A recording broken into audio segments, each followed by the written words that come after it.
নেইমারকে ঘিরে নতুন বিতর্ক, সমালোচকদের জবাব দিলেন এই ব্রাজিলিয়ান তারকা। দেখুন, ব্রাজিল তারকা নেইমার জুনিয়রকে ঘিরে আবারও নতুন বিতর্ক শুরু হয়েছে। সান্তোসের গুরুত্বপূর্ণ একটি ম্যাচ মিস করার পর তার ফিটনেস নিয়ে নানা গুঞ্জন ছড়িয়ে পড়ে।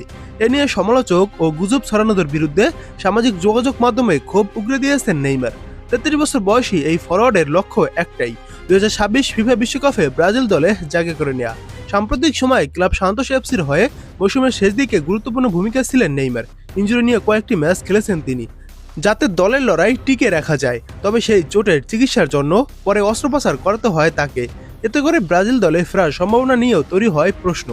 এর মাঝেও কিছুটা আশার আলো দেখিয়েছিলেন নেইমার, কারণ ব্রাজিল জাতীয় দলের কোচ কার্লো আনচেলত্তি তাকে আসন্ন আন্তর্জাতিক ম্যাচের জন্য প্রাথমিক স্কোয়াডে রেখেছিলেন।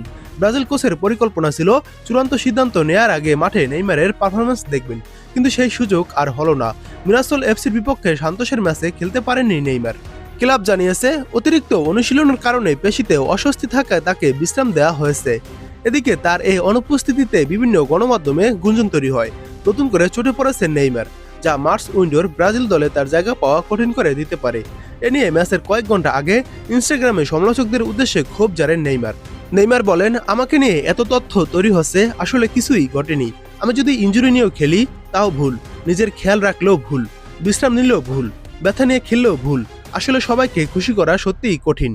ব্রাজিলিয়ান সাংবাদিক লুকাস মুসেত্তি দাবি করেন, অনুশীলনে পুরোপুরি আত্মবিশ্বাসী না থাকায় আনচেলত্তির সামনে খেলতে চাননি নেইমার। এমন মন্তব্য আরও ক্ষুব্ধ হন এই সান্তোস তারকা। তিনি আরেক পোস্টে লিখেছেন, সবচেয়ে অবাক লাগে যারা প্রতিদিন আমার পাশে থাকার ভান করে তারাই গল্প বানাতে শুরু করে। নেইমার হওয়া সত্যিই খুব কঠিন, সব সহ্য করার ধৈর্যও রাখতে হয়।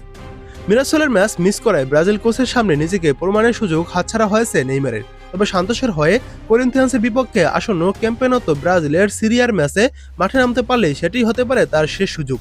এরপর আন্তর্জাতিক উইন্ডোর জন্য ব্রাজিল দলের চূড়ান্ত স্কোয়াড ঘোষণা করা হবে। এখন নেইমারের সামনে মাত্র একটি ম্যাচই রয়েছে, সেটা 16ই মার্চ শুরু হবে।